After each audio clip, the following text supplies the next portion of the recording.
안녕하십니까. 거꾸로 투자하는 쇼킹 부동산입니다. KBS에서 부동산 관련 시사 프로그램을 제작했습니다. 이름이 폭락이와 폭등입니다.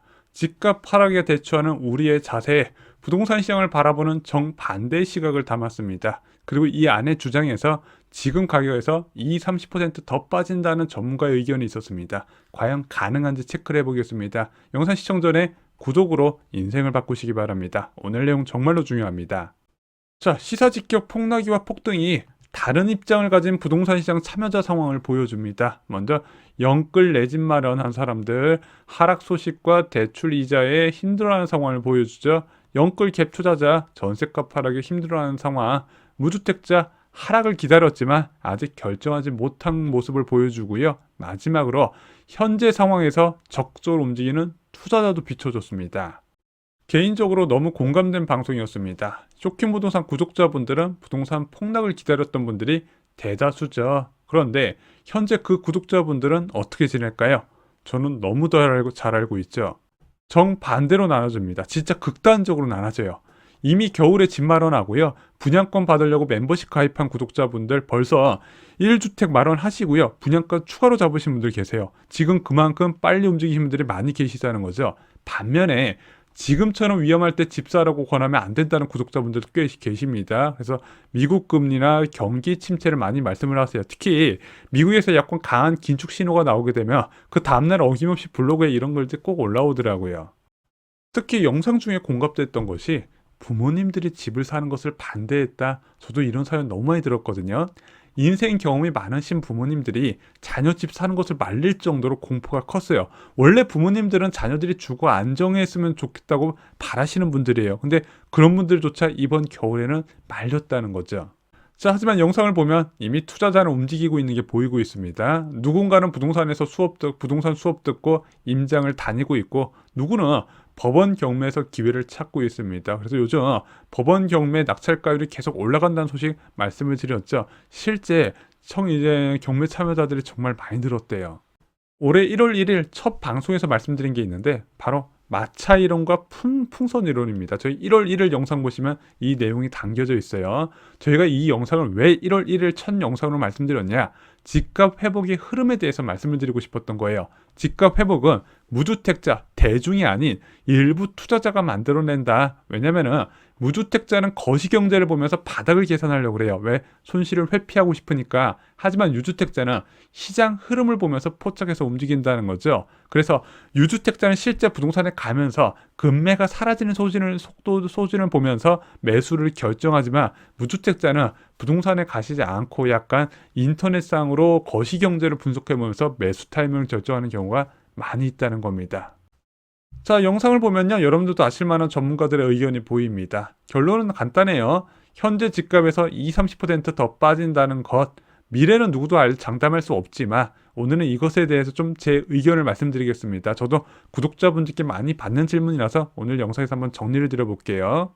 자, 필수제이면서 매력적인 투자제인 수도권 아파트는요, 이유 없이 급락하지 않는다 말씀드렸어요. 그래서 조건이 갖춰질 때 하락할 수 있다. 이건 저희가 2021년부터 계속 강조드렸던 거죠. 자, 집값이 하락하려면 어떤 조건이 필요하다? 일단은 장기간의 거래 급감이 필요하다 말씀드렸습니다. 특히 상승 기대감이 높을 때 집값이 하락하기 위해서는 최소 1년 정도의 거래 급감이 필요하다 말씀드렸고, 그게 2021년에 이루어졌죠. 또 하나, 기대보다 높은 시장 금리가 있어서 시장 참여자들이 매수를 꺼리게 될 때 이런 집값 하락이 마련되더라. 마지막으로 수요의 제한이 발생해야 됩니다. 그 수요의 제한, 대표적인 것이 바로 이번에는 취득세 중과였죠. 이 조건이 다 갖춰진 것이 바로 작년 4분기였습니다. 자, 작년 4분기 때 집값 급락한 건 알고 지금 이제 어느 정도 회복이 됐잖아요. 앞으로 여기서 20-30%더 하락할 수 있냐? 조건 한번 보자고요. 먼저 수요 보겠습니다. 작년 4분기 때 500건까지 떨어졌던 아파트 거래는 현재 2100건, 그래서 이번 달 중으로 2400건 내외가 될 것 같습니다. 3월 아파트 거래량 줄지 않고 있다 말씀드렸죠.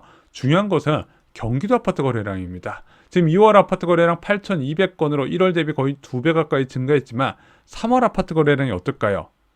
2월보다 더 많이 등록되고 있습니다. 경기도에서 계속 거래량이 증가한다는 것은 서울 아파트에 어떤 영향을 줄까요?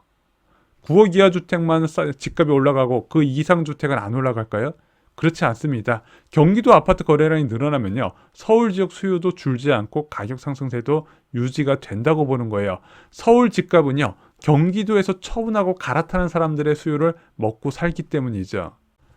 두 번째는요, 낮아지는 금리입니다. 시장 참여자들은 자신이 생각하는 금리보다 높거나 낮을 때 반응하게 돼 있어요. 자, 작년 11월, 12월 전설의 예금금리 5%가 나왔었죠. 현재 예금금리 3.7%입니다. 작년 11월, 12월 6%였던 주택담보대출 금리는 현재 4% 수준까지 떨어졌고요. 전세자금 대출 금리는 3% 후반까지 빠졌습니다. 작년 하반기와 금리 흐름이 달라요. 계속 낮아지는 추세입니다. 또한 집값 하락 압력으로 작용하는 전세가 지금 어떻게 움직일까요? 여전히 낮은 수준에 유지되는 건 맞습니다. 매매 전세 똑같이 30-40% 폭락했지만 매매는 조금 올라갔단 말이에요. 전세 여전히 바닥 수준입니다. 하지만 달라질 조짐이 계속 보이고 있어요. 먼저 작년 1월 13일 날 서울 아파트 전세 매물이 5만 5천 건인데 현재 4만 6천 건까지 낮아졌습니다. 부동산은 통계에서도 나타나는 전세값 하락률도 계속 둔화가 되고 있어요. 그게 뚜렷하게 나타나고 있습니다. 그래서 1월을 바닥으로 이미 2월, 3월 전세 실거래는 조금씩 상승 중이고 전세 세입자가 예상보다 잘 빠지고 있습니다. 전세 매물이 하늘의 별 따기였던 작년 말과 분명히 다른 움직이라는 거죠. 그래서 저는 4월부터 전세 가격이 본격적으로 상승할 거라고 말씀을 드렸습니다. 자, 세 번째는 수요의 제한입니다. 1월 5일 이전에는 유주택자의 주택 매수가 제한이 돼 있었어요. 왜? 서울 지역이 다 투기과열지구로 지정돼 있으니까 추가로 주택 살려면 8%의 중과세율을 내야 됐잖아요. 근데 규제 지역이 대거 풀렸습니다. 강남 3구와 용사구 제외하고는 비규제 지역 되다 보니까 1주택자가 추가로 주택 살 때 기본세율 적용되죠. 물론 여전히 전세 가격이 약세고 2주택자의 유입이 차단되고는 아직 거래량이 다 안 올라오긴 했지만 작년 4분기하고는 분명히 다르다는 겁니다.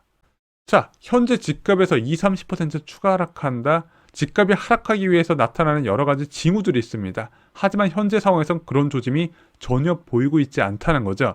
제 기준으로 봤던 최악의 악재는 이미 1월 달부터 끝났고 그 최악의 악재가 서서히 사라지면서 그에 맞게 수요가 유입되고 가격 상승 흐름도 나타나고 있다는 겁니다. 물론 3.5%란 높은 기준금리 상에서 그 상승은 한계가 있지만 제가 더 폭등한다는 게 아니에요. 다시 이 수준에서 다시 급락할 가능성이 제한된다는 것을 말씀드리고 싶었던 겁니다. 자, KBS 시사 직격은요, 정부 정책을 많이 언급을 했습니다. 이거 정부 정책도 제가 한번 정리를 드릴 때가 된 것 같아요. 자, 정부의 부동산 정책은요, 집값이 한쪽 방향으로 쏠릴 때 발표를 합니다. 그냥 집값이 약간 오르고는 약간 떨어질 때는 그 어떤 대응을 하지 않아요.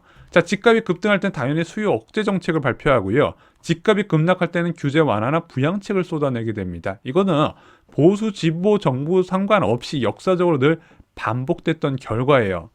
자, 저희가 작년 말에 이명박 정부의 규제에 대해서 굉장히 많이 말씀을 드렸습니다. 어떤 부동산 정책이 나왔었냐?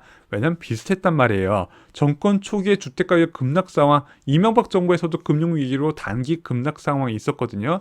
그때 나왔던 정책이 뭐죠? 미분양 주택 정책, 재건축 규제 완화, 강남 상구의 투기과열지구 및 투기지구 전부 해제, 미분양 주택 양도세 시적 감면, 다주택자 양도세 중과 규제 비슷하게 움직인단 말입니다.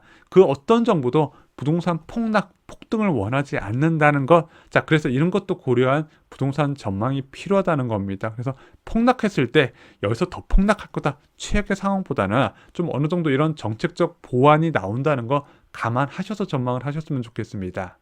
자, 어려운 부동산 시장 어떻게 하는 게 좋냐? 저는 간단하게 볼 수 있는 방법이 있다고 생각합니다. 장기적 관점에서는 통화정책의 움직임, 앞으로 대한민국 기준금리가 더 올라갈 가능성이 있냐, 낮아질 가능성이 있냐? 현재로서는 올라갈 가능성이 제한되고 올라간다 하더라도 한 차례 정도 인상을 예상하고 있잖아요. 앞으로 내려갈 가능성이 훨씬 많다는 게 일반적인 생각입니다. 왜냐면 잠재 성장률보다 한참 높은 기준금리를 유지하고 있는 게 쉽지는 않거든요. 길어야 1년이라고 보는 거예요. 그리고 단기적 관점에서 부동산 시장 전망을 어떻게 한다? 예금금리와 대출금리를 보면서 하면 된다는 거죠. 쇼킹 부동산은 2020년 하반기부터 이 두 가지에 집중하면서 올라가기 전에 올라간다 말씀드렸고 하락하기 전에 하락한다고 미리 말씀드릴 수 있었다고 생각을 합니다. 앞으로도 이런 방식으로 여러분들 내 집 마련을 계속 지원하겠습니다. 자, 쇼킹 부동산의 더 솔직한 생각, 더 빠른 부동산 정보, 그리고 영상에서 다루지 못한 이제 부동산 소식들 저희 블로그에 업로드를 하고 있습니다. 특히 청약 관련 정보에 굉장히 포커스를 맞추고 있죠. 내 집 마련, 그리고 여러분들 투자에 필요한 모든 것 모아두었습니다. 이후 추가로 정보 빨리 받아가시기 바랍니다. 요즘은 부동산 시장이 빨리 움직이기 때문에 정보가 굉장히 중요한 세상이 됐습니다. 이상 영상 마치겠습니다. 좋아요, 구독, 그리고 주변 분들께 공유 꼭 부탁드리겠습니다. 감사합니다.